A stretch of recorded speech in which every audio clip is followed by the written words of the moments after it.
Hola a todos, con ustedes el instructor FIDE Gerardo Hernández en clase de ajedrez. Regresamos este 2025 después de un breve periodo de vacaciones para continuar con el tema de el famoso torneo de Zurich 1953, el famoso torneo de candidato donde se buscaba al retador del entonces campeón mundial de ajedrez Miguel Bobbini. Mencionaremos que este evento se desarrolló desde el lunes 30 de agosto al 23 de octubre de 1953 fue la realización de este evento. Hay dos importantes libros de ajedrez escritos sobre esta eventualidad, este magnífico torneo de candidatos. Nos referimos al libro Ajedrez de Torneo, Candidato Zurich 1953, escrito por el genial David Bronte, gran maestro ruso, y nos referimos también a la obra magistral de Miguel Naidoo, 15 aspirantes al título mundial. Aquellos que puedan acceder a esa literatura quedarán encantados. Nuestros comentarios están basados en gran medida en base a estas dos obras monumentales del ajedrez y sobre todo a comentarios realizados que estamos rescatando de David Bronte. El ajedrez de torneo de Zurich 1953 es un libro magnífico. Pocos libros de ajedrez habrán sido objeto por parte de su autor de tanta dedicación, de tanto esfuerzo y análisis. Mucho menos aún podrán ofrecernos una expresión tan elegante y precisa, un tan proverbial derroche de inteligencia, de sensibilidad y de penetración ajedrecística. Bronte ha querido ofrecernos una colección de partidas magistrales que, junto a jugadas extraordinarias y errores, mostrasen las bellezas y desilusiones del torneo, la ansiedad y la combatividad, la dureza, en suma, del ajedrez de competición. En los años 90, la FIDE llevó a cabo una importante encuesta entre profesionales, autores y periodistas acerca de cuáles eran los libros más relevantes e influyentes publicados hasta entonces. Con gran diferencia de votos resultaron ser los dos primeros, Zurich 1953 y Mi sistema de Ninsols. El estudio de estas 210 luchas que se realizaron en este evento podría constituir todo un tratado sobre el medio juego, pero creo que su propósito fue más allá y comprendió que podía ofrecer al lector algo más que instructivos comentarios técnicos a cada partida, incluso si estos contenían más peso conceptual del que normalmente se encuentra en los libros de ajedrez. Creo que se propuso esbozar una filosofía competitiva, una ambiciosa reflexión sobre todos los temas que dominan la dialéctica del juego, incluido el estilo y psicología de los protagonistas. Bien, retomaremos donde habíamos quedado, que me faltaba la última partida de la primera ronda de este extraordinario evento. Corresponde a la partida disputada entre el gran maestro ruso Taimanov enfrentando al gran maestro ruso también David Bronte. Corresponde a una apertura cerrada, defensa india de rey. El juego lo inicia Taimanov con la jugada D4. Bronte contesta con caballo F6. Bueno, Bronte comentaba que era difícil ser objetivo al anotar las propias partidas. Las variantes que favorecen al comentarista siempre resultan interesantes. Uno la analiza, Bronte decía, de muy buen grado y con cierta minucia, pero las variantes que favorecen al oponente no son por regla general muy claras.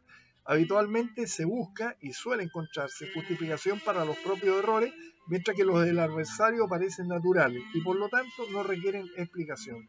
Por este motivo es preciso dejar sentado antes de iniciar los comentarios a mi partida, comentaba David Bronte, que las negras no consiguen ventaja en ella hasta prácticamente el final. Las blancas pierden el juego por una razón de orden psicológico, omiten sopesar las posibilidades recíprocas en el momento crítico y juegan con ambición cuando debieran pensar en unas tablas. Trataré, por mi parte, de clarificar las razones puramente ajedrecísticas de la lucha. Un hermoso comentario de Bronte. Entonces, Taimanov continuó con C4, C5, dando inicio a la defensa de Indo-Benoni, D5, G6, caballo C3, D6, E4, D5. Bueno, acá por inversión de jugadas comenzamos con una Indo-Benoni que es prima hermana, por así decir, de la defensa india de rey por esta característica del fianchetto de las negras. Y acá entramos justamente en algo que se hizo muy famoso en este torneo y que se conoció como el gambito Volga, justamente proveniente de los rusos. Posteriormente, Benko, gran maestro norteamericano, lo hizo famoso y se conoce hasta el día de hoy como gambito Benko. Esto es para conocimiento de la afición. C por B5. Dice, ¿qué consiguen las negras sacrificando un peón? Comentaba Bronte. En primer lugar, debilitan la cuña de la cadena de peones blancos, que está en D5, al desaparecer el peón de C4. Y en segundo lugar, tras la inevitable A6 de parte de las negras, seguido de B por A6 de las blancas, obtienen una buena diagonal, que sería la diagonal A6 a F1, para su alfil dama, que tendría menos juego en la diagonal C8 a H3. Otros factores en favor del sacrificio son las dos columnas semiabiertas que conceden juego activo a las negras, que pueden así presionar sobre los peones A y B de la flanca. Y tampoco puede dejar de tenerse en cuenta el alfil negro que se va a ubicar en G7, ya que al mantenerse el peón de E7 en su casilla inicial, la potencia de este alfil es temible. Una interesante idea estratégica aquí inherente a otras variantes de la India de rey es el desarrollo de la torre de la dama sin haber sido movida. Claro, porque permanece en A8 y cuando se abren las columnas adquiere actividad de inmediato. También yo quiero referirme que la primera vez que se jugó esta línea de juego habría que irse al famoso torneo de San Petersburgo en 1914, donde en las primeras fechas o rondas, Aaron Ninsoy con las piezas blancas, en una apertura de peón rey, se enfrentó al extraordinario José Raúl Capablanca, donde Capablanca sacrificó muy parecidamente al Volga los peones en el ala dama y obtuvo un contrajuego extraordinario. Eso, para mi gusto, es la línea original del gambito de Volga, curiosamente de una apertura cerrada a una apertura abierta. Entonces, continuamos. Bueno, Bronte decía, hay por supuesto aspectos negativos del sacrificio, de los cuales no es menos importante la pérdida de un peón. Por otra parte, si las blancas consiguen eliminar progresivamente las dificultades, podrían llegar a un final con posibilidades de victoria. Por esta razón, la variante solo fue empleada una vez en este gran torneo. ¿Por qué la jugué yo? Bueno, no me gusta comenzar el torneo con una defensa larga en la que las negras estuviesen condenadas de antemano a una ardua lucha por la igualdad. Ese es el comentario de Bronte, muy honesto. Alfil G7, caballo F3, enroque corto, alfil E2, A6. Hasta aquí siempre se concibe la esperanza de recuperar el peón de algún modo. Ahora, en cambio, se trata ya de un sacrificio real. B por A6, alfil por A6, enroque corto. En una ocasión, comentaba Bronte, con las blancas tuve la oportunidad de una posición similar contra Lundin en Estocolmo 1948. En aquel juego cambié los alfiles y las negras retomaron con el caballo, que a continuación condujeron a D4 vía el caballo que está en C6, en A6, C7, ¿no es cierto? Y B5 para ir a la casilla D4. Considerando que esta maniobra es demasiado lenta, preferí capturar con la torre en la presente partida con la intención de desarrollar el caballo de la dama vía D7 y a B6 e instalarlo en la casilla A4 a fin de cambiarlo por el caballo blanco que está en C3 y debilitar así la defensa de los peones A2 y B2. Dama C7, torre 1, caballo B a D7, alfil por A6, torre por A6, dama E2. Taimano proyecta jugar E5 para dislocar la posición negra, pero esta jugada no será tácticamente posible. En lugar de torre E1 y dama E2, ofrecía más posibilidades del plan con haber jugado alfil F4 y dama D2 seguida, eventualmente de la colocación de las torres en C1 y B1. Con la gradual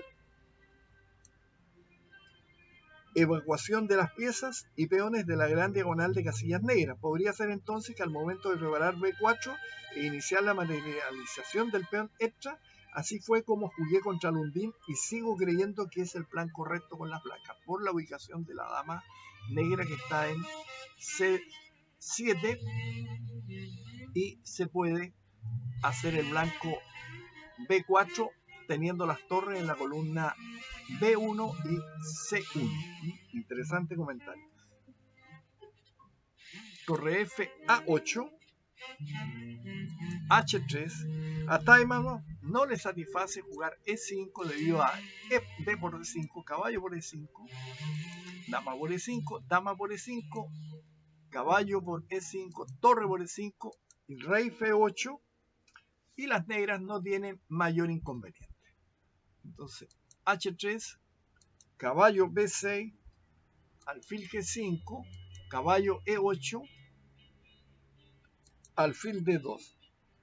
Una vez más, no era bueno haber realizado E5 por D por E5, caballo por F6 y F6, el famoso calzoncillo. Pero no era necesario retirar el alfil, mejor parecía la jugada A6, A3 mejor dicho, alfil por C3, B por C3, torre por A3, torre A, C1, y las negras seguirían activas en el flanco dama, pero su rey se hallaría rodeado de peligrosas debilidades de las casillas negras, ya que el alfil negro no estaría en el tablero. Entonces volvemos al alfil D2, caballo A4, continuando Bronten con su plan, caballo por A4, torre por A4, alfil C3, alfil por C3. No me gustaba, comentaba Bronten, capturar en A2, acá lo vamos a mostrar, torre por A2, porque las blancas conseguirían su propósito. Torre por A2, torre por A2 y E5. Y las negras no tienen nada que atacar en el ala de dama, mientras que las blancas comienzan a crear amenazas en el centro. Entonces, alfil por C3, B por C3, dama A5, dama D3, dama A6. La superioridad negra en el final se basa en el hecho de que el peón anclado en E7 es fácilmente defendible, puesto que se halla en la retaguardia. Los peones blancos ubicados en C3 y E4 constituyen como contrapartida excelentes blancos para las torres negras. De avanzarse el peón E se debilitaría. Además, el punto D5. Los pequeños análisis que siguen apoyan estos conceptos, que lo vamos a mostrar. Dama por E6, torre 8 por A6, mejor dicho.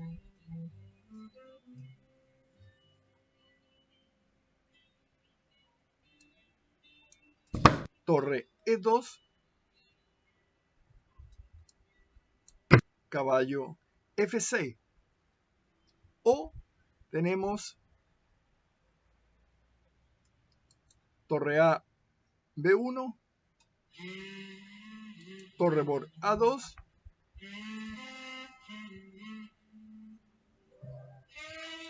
torre B8, torre A8, torre E B1, torre A1.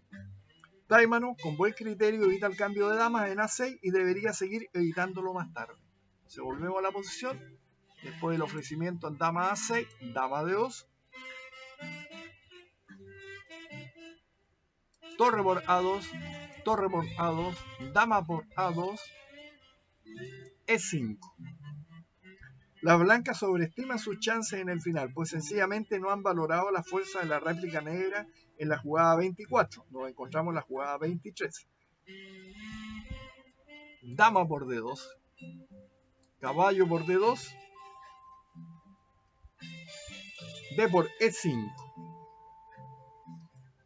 Esa es la jugada 24. Torre por E5, rey F8. Las negras tienen un peón débil en C5 y lo que las blancas debieran hacer es asegurarse unas tablas teóricas a base de, por ejemplo, cambiar caballos y entregar sus dos peones del ala dama por el peón de C5 de las negras, ya que al final el final de torres resultante de 4 peones contra 3 en el mismo flanco no puede generalmente ser inclinado, aunque también es cierto que todo esto no sería tan fácil, comentaba Brown. Caballo F3. El gran maestro Taimanov es muy optimista. Tras haber sorteado sus mayores dificultades, piensa acaso que puede ganar simplemente el peón. Ahora se atenuarían los riesgos de perder con la simple jugada rey F1 en vez de caballo B3. Pero Taimanov jugó caballo B3 y Bronten respondió con C4, caballo C5, torre A1, jaque, jugada importante, activa la torre y repliega al rey de las blancas, lejos del centro del tablero. Rey H2, caballo F6, buena jugada. De este modo se neutraliza la amenaza caballo D7 y se proyecta atacar el peón de C3.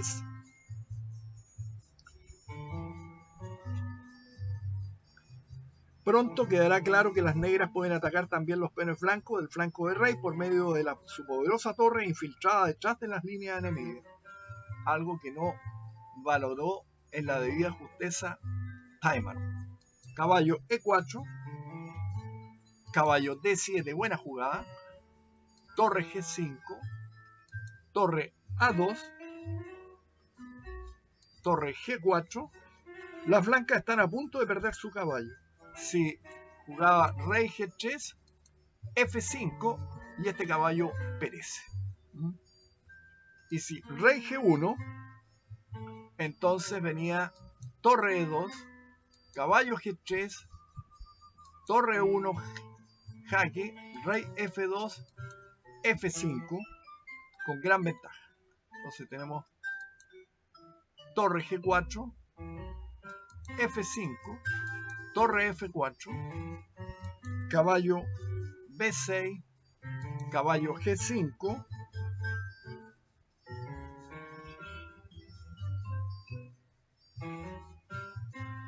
bien.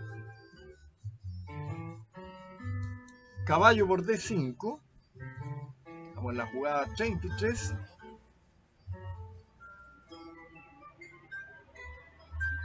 torre D4. Si las blancas capturan el peón C, pierden su peón F y el intento de ganar el peón H negro se castiga como sigue. Vamos a mostrar la línea. Torre por C4, torre por F2, caballo por H7 jaque, rey G7, caballo G5, torre por G2 jaque, sacrificio de atracción, rey por G2, caballo E3 jaque con un final ganado por parte de las negras. Entonces, torre D4, juegan las blancas, caballo B6, torre D8, rey G7, F4, H6, caballo E6 jaque, rey F7, caballo D4, caballo A4, torre C8, caballo por C3, torre por C4, caballo D5, ya un final perdido por parte de las blancas. Caballo F3, y usted ya lo vio, ¿no es cierto? Torre por G2 jaque, se captura, el final está absolutamente perdido por parte de las blancas. Rey H1, torre F2,